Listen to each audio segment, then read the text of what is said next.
Los organismos unicelulares se caracterizan porque todas sus actividades vitales son desarrolladas por una única célula, es decir, esa única célula es capaz de realizar las funciones vitales de nutrición, de relación y de reproducción. Son unicelulares todos los organismos procariotas y algunos eucariotas, por ejemplo los del reino protoctista, los protozoos y algas, y reino hongos, las levaduras. Cuando un organismo unicelular se reproduce, inmediatamente da lugar a dos células hijas independientes que pueden permanecer juntas en una colonia, pueden o no. Los organismos pluricelulares están formados por un conjunto de células originadas a partir de una célula huevo o cigoto, una célula inicial, y todas las células resultantes que derivan de la reproducción de esta primera célula, de esta célula cigoto o célula huevo, tienen la misma información genética, pero sufren un proceso de diferenciación celular que da lugar a que existan distintos tipos de células. Las células especializadas de los seres pluricelulares están organizadas en tejidos. Distintos tejidos o distintas variedades de tejidos se asocian para realizar funciones más especializadas y complejas y ya formarán los órganos. A su vez, los órganos que facilitan la misma función se unen para formar aparatos y sistemas. Entonces, un tejido es un conjunto de células que cooperan para llevar a cabo una o varias funciones en un organismo. Para ello se relacionan entre sí mediante relaciones directas o mediante la matriz extracelular.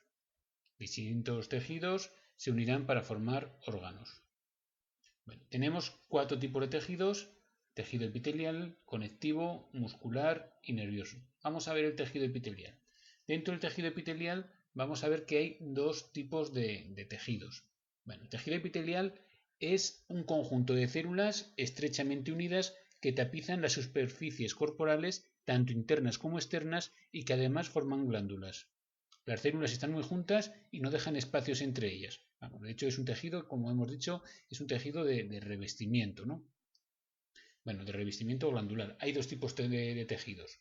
El tejido de revestimiento, las células que lo forman pueden ser cilíndricas, cúbicas o planas, y actúa como protector de la estructura que recubre. Y por otro lado, el otro tipo de tejido epitelial sería el tejido epitelial glandular. Sus células están especializadas en producir sustancias que liberan al exterior. Otro tipo de tejidos, como hemos visto, estamos los epiteliales que acabamos de ver, y ahora vamos a ver los conectivos. Tejidos conectivos son un conjunto de tejidos que tienen función estructural y de protección. Hay 4 tipos de tejidos conectivos.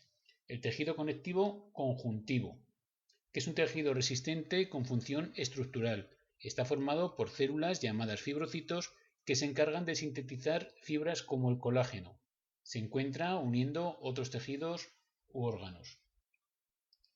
Otro tejido conectivo sería el adiposo.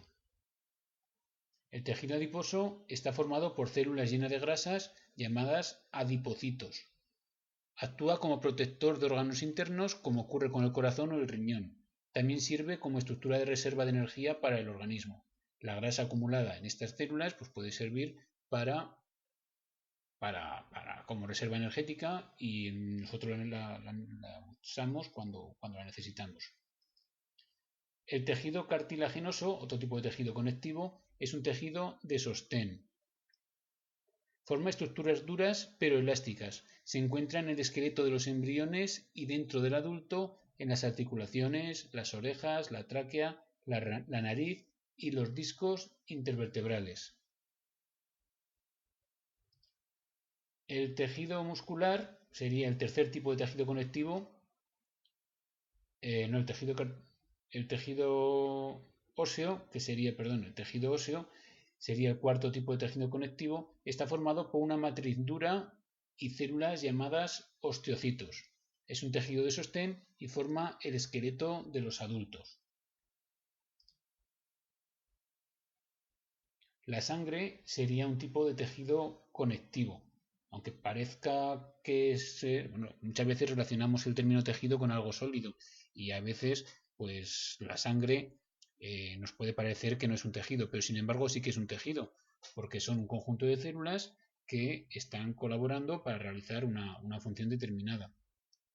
Entonces sí que cumpliría la función de tejido, aunque sea líquido, ¿no? Y a veces podemos pensar que la sangre no es un tejido. De hecho, es un conjunto de células que realiza funciones de transporte, lleva sustancias por el cuerpo, nutrientes, oxígeno, sustancias de desecho, distribuye todas estas sustancias, mantiene la temperatura del organismo, etcétera. Tiene muchas funciones. O sea que la sangre sería también un tipo de tejido.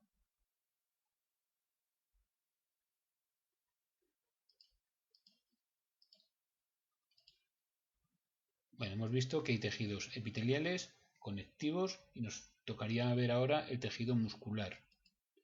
El tejido muscular está formado por unas células alargadas llamadas fibras musculares. Formarían los músculos y es el responsable del movimiento de las partes del cuerpo. Y por último nos quedaría por ver el último tipo de tejido, el tejido nervioso. El tejido nervioso está formado por células especializadas llamadas neuronas y células de apoyo llamadas neuroglías. La neuroglía, que es un conjunto de células que apoyan, que dan, pues que alimentan, que ayudan a las neuronas.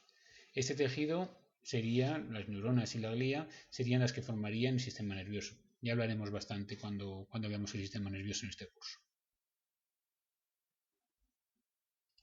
Y estos serían todos los tipos de tejidos que estamos viendo, ¿no?